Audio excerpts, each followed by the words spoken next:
മതവും രാഷ്ട്രീയവും ഇത് രണ്ടും തമ്മിലുള്ള സമാനത ഒന്ന് പരിഗണിച്ചാൽ നിങ്ങൾ അത്ഭുതപ്പെട്ടു പോകും. അതുകൊണ്ട് തന്നെയാണ് ആരും ഇങ്ങനെയുള്ള കാര്യങ്ങൾ പരാമർശിക്കുകയോ പരിഗണിക്കുകയോ ചെയ്യാത്തത്. നമസ്കാരം, സ്വാഗതം.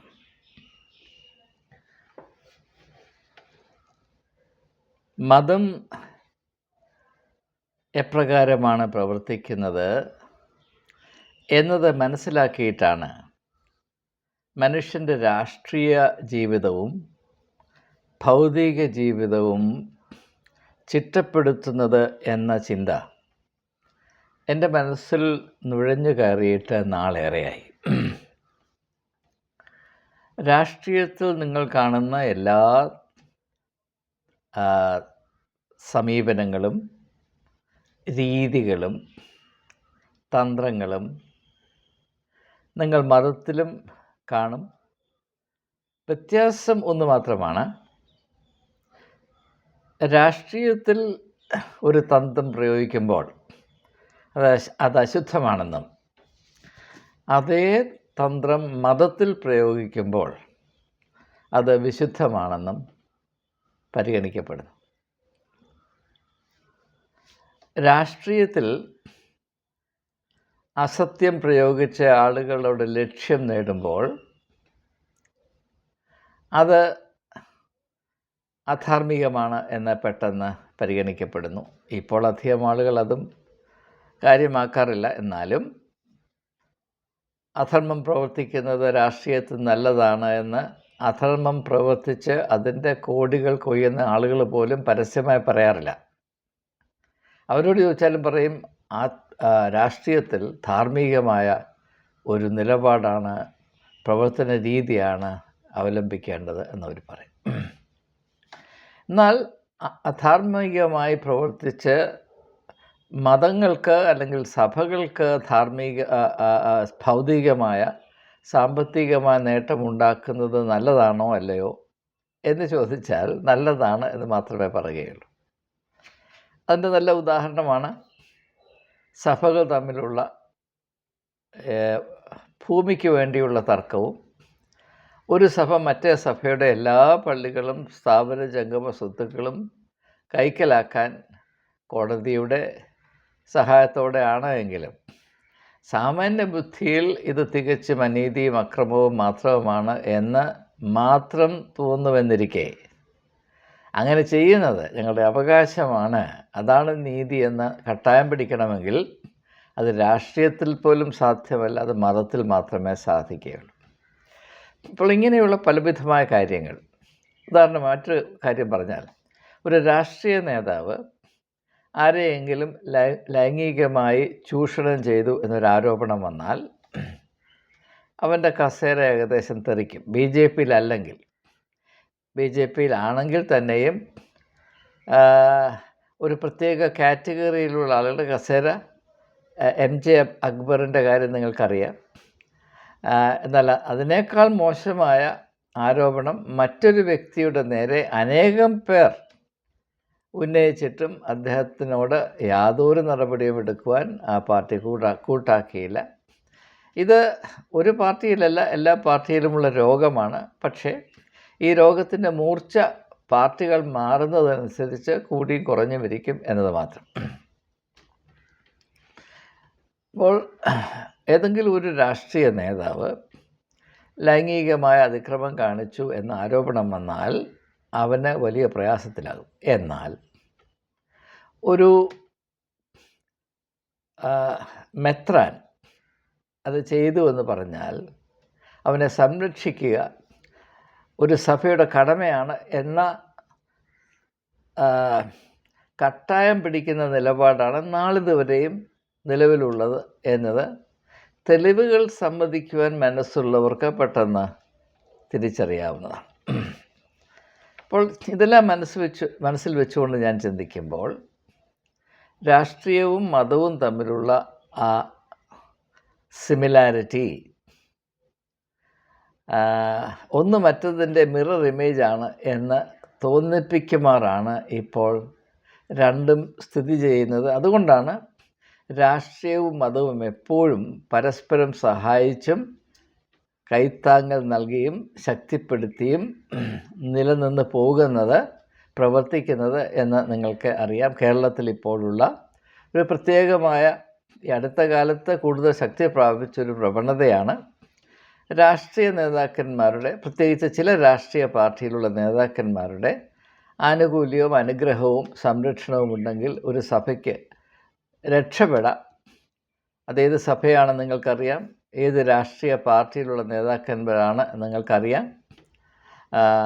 അങ്ങനെയുള്ള ഒരു ചിന്താഗതി വരുന്നു.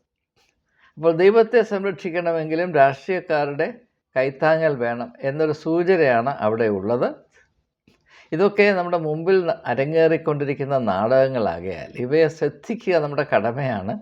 ഇത് നമ്മെ വിളിച്ചറിയിക്കുന്ന യാഥാർത്ഥ്യങ്ങൾ എന്താണെന്ന് മനസ്സിലാക്കുവാൻ നമുക്കൊരു കടമയുണ്ട്. അത് മാത്രമാണ് എനിക്ക് പറയാനുള്ളത്.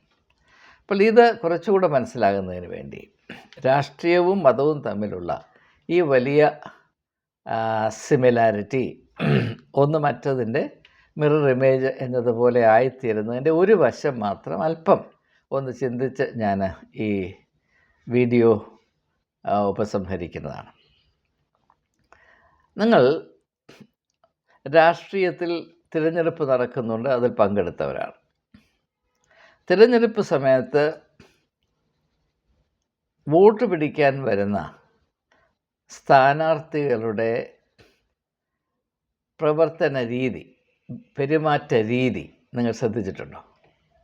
അവർ ഏറ്റവും വിനയത്തോടെ വഴിയെ പോകുന്ന തെണ്ടിയോടും കൈകൂപ്പി ബഹുമാനത്തോടെയാണ് അവർ സമീപിക്കുന്നത്. അവരുടെ അപ്പോഴത്തെ നിലപാട് കണ്ടാൽ നിങ്ങൾ വിചാരിക്കും വിശുദ്ധന്മാരും വിശുദ്ധന്മാരുടെ അപ്പന്മാരും ഇവിടെ 4 അയലത്ത് വരികയില്ല നിങ്ങൾ വിചാരിക്കും.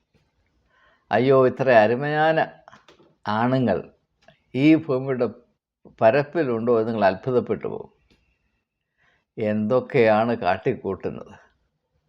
ഇത്രയും മാതൃകാപരമായി കരളലിയിക്കുന്ന, ഹൃദയത്തിൻ്റെ ഇല്ലാത്ത കോണുകളിൽ നുഴഞ്ഞു കയറി സ്ഥാനം പിടിക്കാൻ പര്യാപ്തമായ അതിമനോഹരമായ രീതികൾ കാഴ്ചവെക്കും.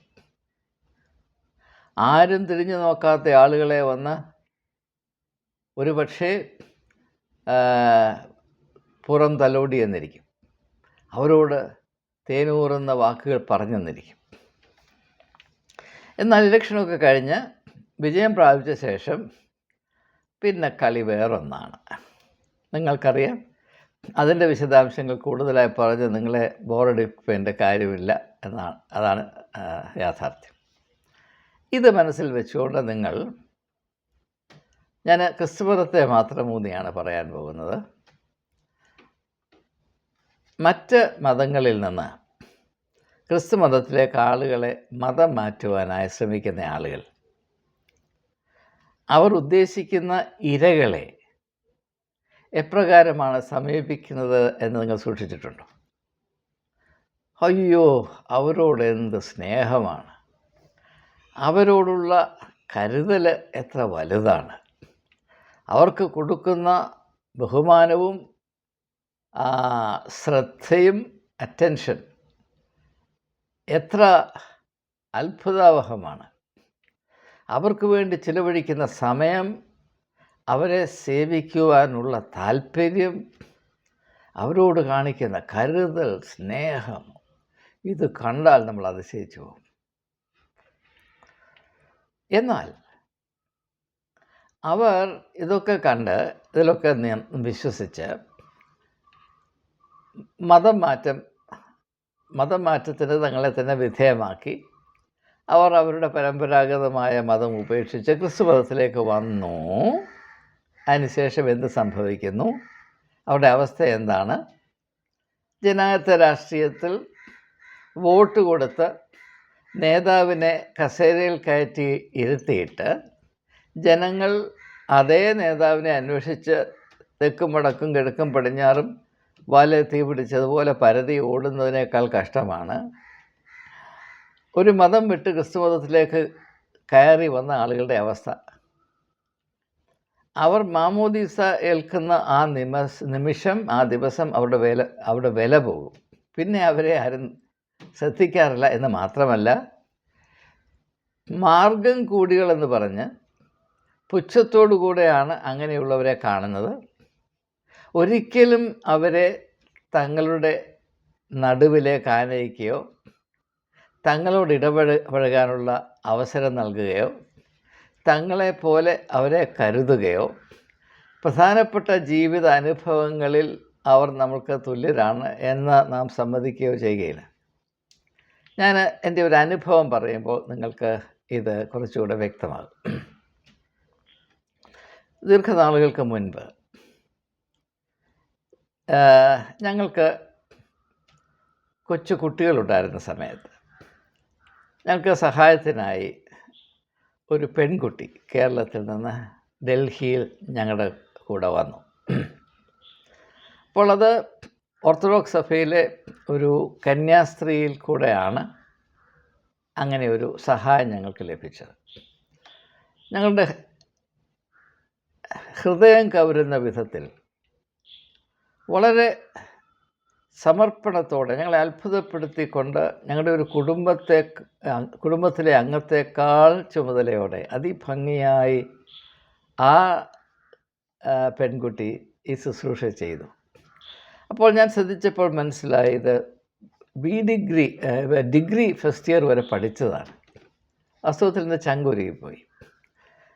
അവൾ അങ്ങനെ ഒരു വീട്ടുവേല ചെയ്ത് നടക്കേണ്ടവളല്ല എന്ന് ഞാൻ തിട്ടപ്പെടുത്തി. അപ്പോൾ ഞാൻ എൻ്റെ ഭാര്യയോട് സംസാരിച്ചു. അപ്പോൾ അവിടെ ഡൽഹി സെൻറ്റ് സ്റ്റീഫൻസ് ഹോസ്പിറ്റലിൽ നഴ്സിംഗ് സ്കൂളുണ്ട്. ആദ്യം അവസരം വന്നപ്പോൾ നഴ്സിങ്ങിന് വേണ്ടി അപേക്ഷിച്ചു. അവൾക്ക് നഴ്സിംഗ് അഡ്മിഷൻ കിട്ടിയ കാരണം അത്രമാത്രം കഴിവുള്ള ഒരു കുഞ്ഞായതുകൊണ്ട്. അവൾ അതിവിദഗ്ധമായ നഴ്സിംഗ് പാസ്സായി. ഉടനെ സെൻറ്റ് സ്റ്റീഫൻസ് ഹോസ്പിറ്റലിൽ ജോലി കിട്ടി. ജോലി വളരെ സമൃദ്ധമായി ചെയ്തു. ആ ഹോസ്പിറ്റലിലുണ്ടായിരുന്ന, ആ വാർഡിലുണ്ടായിരുന്ന നഴ്സുമാരിൽ ഏറ്റവും നല്ലത് എന്ന് വിധിക്കപ്പെട്ടു. പ്രമോഷൻ കിട്ടി. പിന്നെ BSc nursing all India institute Rajkumari Amrit Kaur college of നഴ്സിംഗിൽ നിന്ന് അതിസമർത്ഥമായി BSc നഴ്സിംഗ് പാസ്സായി. അങ്ങനെ ഇരിക്കെ ഈ പെൺകുട്ടിക്ക് വിവാഹം കഴിക്കേണ്ട ആവശ്യമുണ്ട്. അപ്പോൾ തന്നെ വയസ്സ് കുറേ ആയിക്കഴിഞ്ഞിരുന്നു എന്ന് ഞങ്ങൾ വിചാരിച്ച് പല വിധത്തിലും ശ്രമിച്ചു. പല പുരുഷന്മാരും BSc നഴ്സിംഗൊക്കെ കഴിഞ്ഞൊരു പെൺകുട്ടി എന്ന് പറയുമ്പോൾ ആൾക്ക് ആദ്യം താല്പര്യമാണ്. അവർ അതിൽ താല്പര്യം കാണിച്ചടുത്ത് വന്ന് ഇങ്ങനെ മതം മാറിയൊരു വ്യക്തിയാണ്, ഹിന്ദു ബാക്ക്ഗ്രൗണ്ടിൽ നിന്ന് മതം മാറിയ വ്യക്തിയാണ്, അത് അവളെ മതം മാറ്റുന്നതിൽ അവളുടെ താല്പര്യം കൊണ്ട് ഒരു വിധത്തിലും അത് നിരാകരിക്കാൻ കഴിയാത്തൊരവസരത്തിലാണ് ഞാൻ തന്നെയാണ് അവളെ ബാപ്റ്റൈസ് ചെയ്തത്. അപ്പോൾ അതുകൊണ്ട് ആ ഒരു യാഥാർത്ഥ്യം മറച്ചു വെച്ചൊരു വിവാഹം നടത്തരുത് എന്നത് എനിക്ക് നിർബന്ധമായതുകൊണ്ട് ഞാനത് വന്ന ആളുകളോട് പറയും. ഒരു 4, 5, 6 കക്ഷികൾ വന്നു. അവരെല്ലാം ഇത് കേട്ടപ്പോൾ ഓടി രക്ഷപ്പെടുകയാണ് ചെയ്തത്. അവസാനം അവൾ രണ്ടാം വിവാഹക്കാരനായ ഒരു സർദാർജിയെ വിവാഹം കഴിച്ച് അവരിപ്പോൾ ഇംഗ്ലണ്ടിലുണ്ട്, സന്തോഷമായി ജീവിക്കുന്നു. അവർക്ക് വളരെ എന്താണ് പറയുന്നത്, നമ്മൾ കണ്ടാൽ മനം കവരുന്ന ഒരു ആൺകുട്ടിയുണ്ട്. അവനിപ്പോൾ ഡെൻറ്റിസ്ട്രി ജോർജിയയിൽ പഠിക്കുന്നു. ഞാൻ പറഞ്ഞു വന്നത് ഇതാണ് നമ്മൾ കാണിക്കുന്ന നീതി. ഇത്രയും അനീതി വാസ്തവത്തിൽ രാഷ്ട്രീയക്കാർ കാണിക്കുകയില്ല എന്നതാണ് യാഥാർത്ഥ്യം. പക്ഷേ മതത്തിൻ്റെ മേഖലയിൽ ഇങ്ങനെ ചെയ്യുമ്പോൾ നാം അതിനെ എപ്പോഴും ന്യായീകരിക്കും. രാഷ്ട്രീയത്തിലാണെങ്കിൽ അത് മോശമാണെന്ന് ഒരുപക്ഷെ നമ്മൾ സമ്മതിച്ചിരിക്കും. ഇത് നാം പ്രത്യേകം ശ്രദ്ധിക്കണം. യേശു പറഞ്ഞു, ഞാൻ തന്നെ വഴിയും സത്യവും ജീവനുമാകുന്നു. എന്തുകൊണ്ടാണ് യേശു തന്നെ സത്യം എന്ന ആശയത്തിൽ അവതരിപ്പിക്കുന്നത് എന്ന് നിങ്ങൾ ചിന്തിച്ചിട്ടുണ്ടോ? ഏറ്റവും പ്രധാനപ്പെട്ട കാരണം മതമേഖലയിൽ എക്കാലത്തും ഉപേക്ഷിക്കപ്പെട്ടിട്ടുള്ള, അവഗണിക്കപ്പെട്ടിട്ടുള്ള, അല്ല കുരുതി കഴിക്കപ്പെട്ടിട്ടുള്ള ഒരു വലിയ മൂല്യമാണ് സത്യം. ആത്മീയതയിൽ സത്യത്തിന് വലിയ വിലയും സ്ഥാനവുമുണ്ട് എങ്കിൽ മതമേഖലയിൽ സത്യത്തിനല്ല അസത്യത്തിനാണ് കൂടുതൽ സ്ഥാനം. അസത്യത്തെയാണ് കൂടുതലായി ആശ്രയിക്കുന്നത്. ഇത് ഓരോ സന്ദർഭത്തിലും ഇത് വ്യക്തമാണ്, തെളിഞ്ഞു വരുന്നതാണ്. പക്ഷേ അതങ്ങനെ തിരിച്ചറിയുവാൻ ആരും ധൈര്യപ്പെടുന്നില്ല. ഇപ്പോൾ നാം മത പരിവർത്തനത്തിൻ്റെ മാത്രം സാഹചര്യം എടുത്താൽ, ഒരു മതത്തിൽ നിന്ന് അതിൽ വർഷങ്ങളായി ദശകങ്ങളായി നിലനിന്നിരുന്ന ആളുകളെ ക്രിസ്തുവിൻ്റെ അടുത്തേക്കെന്നൊക്കെ വിചാരിച്ച് ക്രിസ്തു മതത്തിലേക്ക്, ഓരോ സഭയിലേക്ക് ആനയിക്കുമ്പോൾ അവരോട് പറഞ്ഞു ഫലിപ്പിക്കുന്നത് ഏതാണ്ട് ഒട്ടുമുക്കാലും പച്ചക്കള്ളം തന്നെയാണ്. അവരുടെ മുമ്പിൽ നടിക്കുന്നത് തികച്ചും കള്ളം തന്നെയാണ്. അപ്പോൾ കള്ളം മുഖാന്തരം, അസത്യം മുഖാന്തരമാണ് ദൈവരാജ്യത്തിൻ്റെ വികസനം സാധിച്ച് എടുക്കേണ്ടത് എന്നൊരു ധാരണയാണ് നമ്മുടെ മധ്യത്തിലുള്ളത്. ഇതിൻ്റെ മറ്റൊരു വശം പറഞ്ഞാൽ, ഞാനിത് മുൻപും ഒന്ന് പരാമർശിച്ചിട്ടുള്ളതാണ്. മറ്റുള്ള മതങ്ങളിൽ നിന്ന് ആളുകളെ ക്രിസ്തു മതത്തിലേക്ക് ആകർഷിക്കുന്നതിന് വേണ്ടി നാം മറ്റ് മതങ്ങളെപ്പറ്റി പലതും പറയാറുണ്ട്. അതങ്ങനെയാണ്, അതിങ്ങനെയാണ്, അതിൽ വിശ്വസിക്കുന്നവരൊക്കെ നരകത്തിൽ പോകും, നമ്മുടെ ഇടയിലുള്ള എല്ലാവരും സ്വർഗത്തിൽ പോകും, അത് അന്ധകാരമാണ്, അന്ധവിശ്വാസമാണ്, മാടയാണ്, കോടയാണ്, നമ്മൾ തള്ളിമറിക്കും. സത്യം പറഞ്ഞാൽ നമുക്കൊരു മതത്തെപ്പറ്റിയും ABCD അറിഞ്ഞുകൂടാ. ഹിന്ദു മതത്തെപ്പറ്റി, ഇസ്ലാം മതത്തെപ്പറ്റി, ജൈന മതത്തെപ്പറ്റി, പാഴ്സി മതത്തെപ്പറ്റി, സിഖ് മതത്തെപ്പറ്റി നമുക്ക് എന്തറിയാമെന്നാണ് ഈ പറയുന്നത്? അതിൻ്റെ ABCD അറിയാൻ മേത്ത നമ്മളാണ് ആധികാരികമായി പറയുന്നത് അവിടെയുള്ളവരെല്ലാം നരകത്തിൽ പോകും, അവിടെയുള്ളവരെല്ലാം സ്വർഗത്തിൽ പോകുമെന്നോ നരകത്തിൽ പോകുമെന്നോ ആധികാരികമായി പറയാൻ ഞാൻ ആളല്ല. പിന്നെ പറയും, യേശു പറഞ്ഞിട്ടല്ലേ ഞാൻ തന്നെ വഴിയാണെന്ന്. അപ്പോൾ യേശുവിൻ്റെ വഴിയിൽ കൂടെ പോയാലേ ദൈവത്തിൽ കടക്കുകയുള്ളൂ. യേശുവിൻ്റെ വഴി നമ്മുടെ ഇടയിൽ തെളിച്ച് വെച്ചിട്ട് നാളേറെയായി.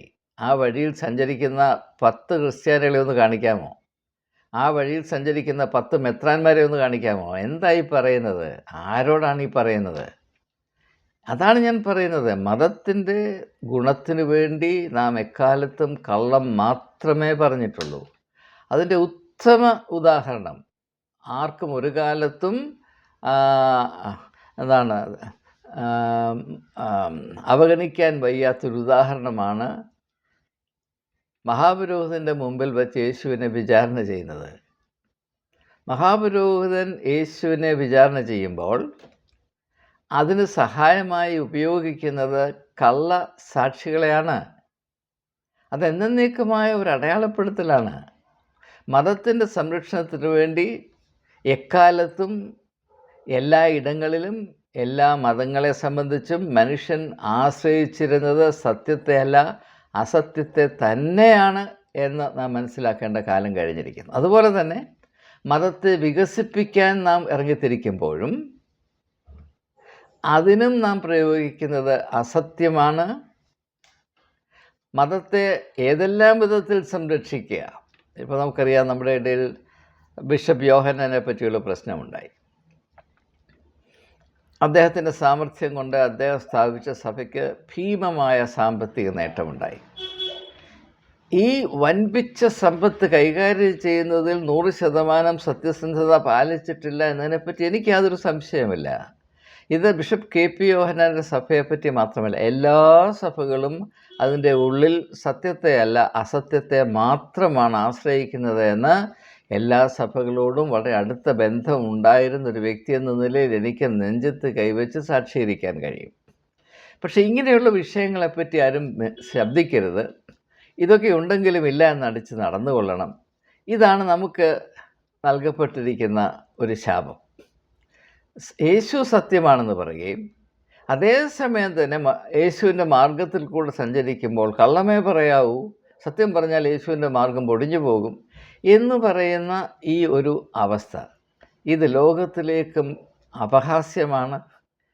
ഇത് കണ്ടാൽ ചിരിക്കുകയും കരയുകയും ഒരേ സമയത്ത് ഉണ്ടാകണം എന്ന അഭിപ്രായമാണ് എനിക്കുള്ളത്. ഇത് വെച്ച് നോക്കുമ്പോൾ വാസ്തവത്തിൽ രാഷ്ട്രീയം കുറച്ചുകൂടെ ആരോഗ്യപരമാണ്. അവിടെ വല്ലപ്പോഴുമൊക്കെ സത്യത്തിന് സ്ഥാനമുണ്ട്. സെക്യുലർ കോടതികൾ നാം എത്ര പഴിച്ചാലും കുറച്ചൊക്കെ സത്യം മാനിക്കത്തക്കവണ്ണമാണ്, ശ്രദ്ധിക്കത്തക്കവണ്ണമാണ്. സത്യത്തെ നമ്പി അല്ലെങ്കിൽ ആശ്രയിച്ച് ഒരു പ്രശ്നങ്ങൾ കൈകാര്യം ചെയ്യുന്ന സമീപനമാണ് സെക്യുലർ കോടതികൾ. എന്നാൽ മതകോടതികൾ അങ്ങനെ ഒരു കാലത്തും ആയിരുന്നില്ല. സെക്യുലർ കോടതിയെ ആശ്രയിക്കണോ മതകോടതിയെ ആശ്രയിക്കണമെന്ന് എന്ന് ആരോടെങ്കിലും എന്നോട് ചോദിച്ചാൽ ഞാൻ എക്കാലത്തും സെക്യുലർ കോടതിയെ മാത്രമേ ആശ്രയിക്കത്തുള്ളൂ. ഇങ്ങനെ അനേക വശങ്ങളുള്ള വിഷയമാണ്. ഇതിനെല്ലാം കൂടി ഇതിൽ ഉൾപ്പെടുത്തിയാൽ ഈ വീഡിയോയുടെ നീളം വളരെ വർദ്ധിക്കും. പലർക്കും അത് ബുദ്ധിമുട്ടാണെന്ന് തിരിച്ചറിഞ്ഞതുകൊണ്ട് നിങ്ങളുടെ പ്രശ്നങ്ങളെ, നിങ്ങളുടെ എന്താ പറയുന്നത്, നിങ്ങളുടെ ഭാരങ്ങളെ മാനിച്ചുകൊണ്ട് ഞാൻ എൻ്റെ വാക്കുകൾ ഉപസംഹരിക്കുകയാണ്. ഇങ്ങനെയുള്ള യാഥാർത്ഥ്യങ്ങൾ നമ്മുടെ മുൻപിൽ വളരെ പ്രകടമായി നമ്മെ തുറച്ചു നോക്കുമ്പോൾ അവയ്ക്ക് നേരെ കണ്ണടയ്ക്കാതെ സത്യത്തെ തിരിച്ചറിയാനുള്ള നട്ടൽ ക്രിസ്ത്യാനി കാണിക്കണമെന്ന് മാത്രം അപേക്ഷിച്ചുകൊണ്ട് എൻ്റെ വാക്കുകൾ ഉപസംഹരിക്കുന്നു. ഏവർക്കും നമസ്കാരം.